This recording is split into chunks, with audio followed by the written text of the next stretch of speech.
From Arkansas's streaming news leader, this is THV 11 Morning News at 6. Good morning and thank you for being with us on THV 11, streaming on THV 11 Plus. I'm Karen Fuller. I'm Hayden Balgavy. Happy Friday, everybody. Meteorologist Simone Thomas in for Tracy Bean this morning. She's got a first check of your forecast. Good morning, Hayden and Karen, and good morning to everybody waking up with us on this Friday morning. Most of the day today is going to stay dry, but we're keeping our eyes on tonight into early weekend as a storm system. You see it well off to our west right now on the left-hand side of your screen. That will start to approach overnight and moving through the state tomorrow. We do have a few rain showers this morning and across some of eastern Oklahoma, but here in Arkansas, really just mostly cloudy skies, and that's what we'll see through most of today, with temperatures looking to climb to the low 80s. Storm coverage will really pick up later tonight into early Saturday, where we have all modes of severe weather on the table, where you see those dash areas for tornado and hail risk. You can see a strong tornado possible or up to 2-inch size hail. This doesn't mean that we're all going to see that. It just means that the ingredients are there for it to happen. We'll talk through timing and impacts later on in the show, so make sure you stick around. Developing this morning, President Donald Trump says he wants a role in choosing Iran's next leader 1 week into U.S. and Israeli strikes on the country. Now, U.S. defense officials say the president has ordered the military to dismantle Iran's ballistic missile capabilities, with hundreds of targets already hit. Explosions rocked parts of Tehran overnight, with Israel announcing another round of strikes just hours ago. The Pentagon also releasing video showing a U.S. strike destroying what officials say was an Iranian drone carrier at sea. Iran says it has the right to defend itself and continues launching retaliatory strikes across the region. It is the right and responsibility of Iran to defend its nation against this blatant act of aggression. We're not just hitting what they have, we're destroying their ability to rebuild. Back in Washington, House Republicans blocked a measure aimed at limiting the president's authority to use force against Iran. And developing this morning, the first major shakeup in President Trump's second term. Kristi Noem is out as Homeland Security Secretary after a controversial year on the job. The president is now calling on Oklahoma Republican Senator Markwayne Mullin as his choice to replace her. CBS News correspondent Jared Hill reports as White House officials say internal drama is driving the change. Just 20 minutes before Kristi Noem took the stage in Nashville. Good afternoon, everybody. How are you? Introduced as Secretary of Homeland Security, President Trump posted on social media a change in her role, moving Noem to Special Envoy for the Shield of the Americas. It's the first major staffing shakeup of Trump's second term. An administration source tells CBS News replacing Noem was, quote, based on the culmination of her many unfortunate leadership failures. Among them, the fallout over how she falsely described the actions of 2 Americans killed by immigration officers in Minneapolis earlier this year.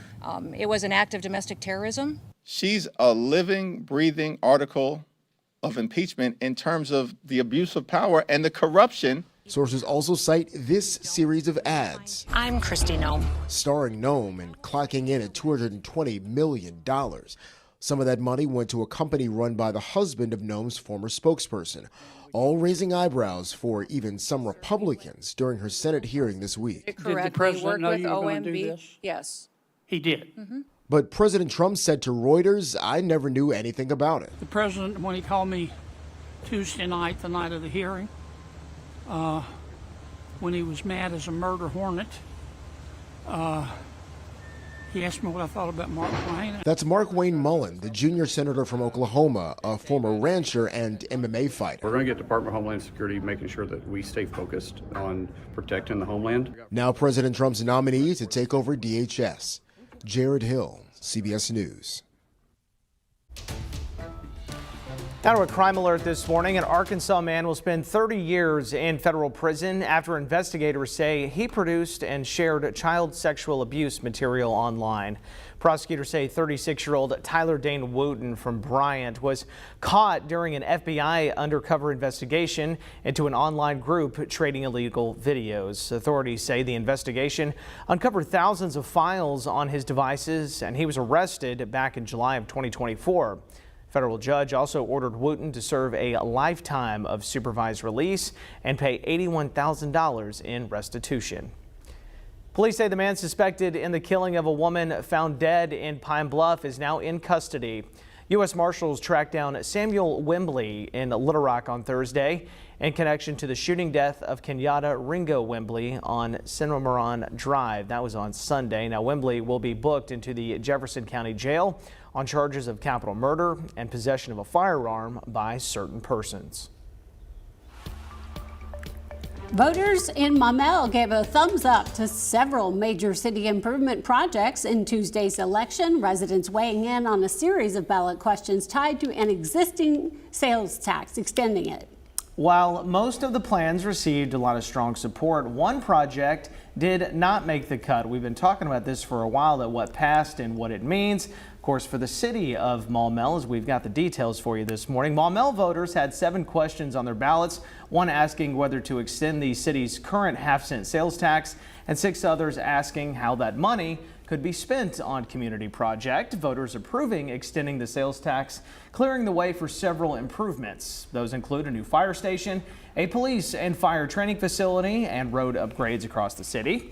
Residents also supported adding an indoor therapy pool at the senior center and making improvements at Lake Valencia, including upgrades to the boardwalk and gazebo.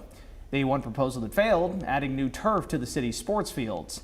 City leaders say the projects were selected after a community survey to reflect what residents said they wanted the most. There's numerous different timelines depending on the projects. Some of them will take a little bit longer to engineer, but I think we can actually start making progress and seeing construction on a couple of the projects this year. Residents we spoke with say they are very happy to see most of the projects move forward, saying investments like these help keep the community vibrant. Now, Mayor Caleb Norris says with the turf project not passing, the total cost to taxpayers will be slightly lower. And Governor Sanders is pausing today to honor a fallen Arkansas service member at the governor's mansion. She'll present the Arkansas Medal of Freedom posthumously to Chief Petty Officer Adam Brown. A Hot Springs native, Brown was a member of the elite Navy 6 SEAL team. During a fight in Afghanistan, he passed away while serving overseas. His life and service were later shared in the book called Fearless, a story that continues to inspire people years after his death. This morning, the Arkansas Latino Hall of Fame is celebrating a new group of honorees, and they're going to do it in a celebration tonight in Little Rock. The 2025 class will be inducted during a ceremony at the Clinton Presidential Library. That starts at 7 this evening. Organizers say the honorees have made a lasting impact across the state in areas like health, education, business, civil rights, and the arts. Many of them have spent decades serving communities across the state, helping shape the next generation of leaders. Now let's check in with meteorologist Simone Thomas with the forecast to help you plan your Friday. Well, you need to make sure you're staying weather aware this evening. Most of today leaning dry, but later this afternoon, portions of northwest and western Arkansas may be able to pick up on some rain. Storm chances starting to increase across the state later tonight after midnight. Looking to see more of that in central Arkansas. Our weather impact alert goes into effect at 9 o'clock this evening and lasts through early tomorrow morning, but we'll see the storms impacting portions of the state well into tomorrow afternoon. I'll have full details on what you need to know as far as timing and impacts coming up in 7 minutes.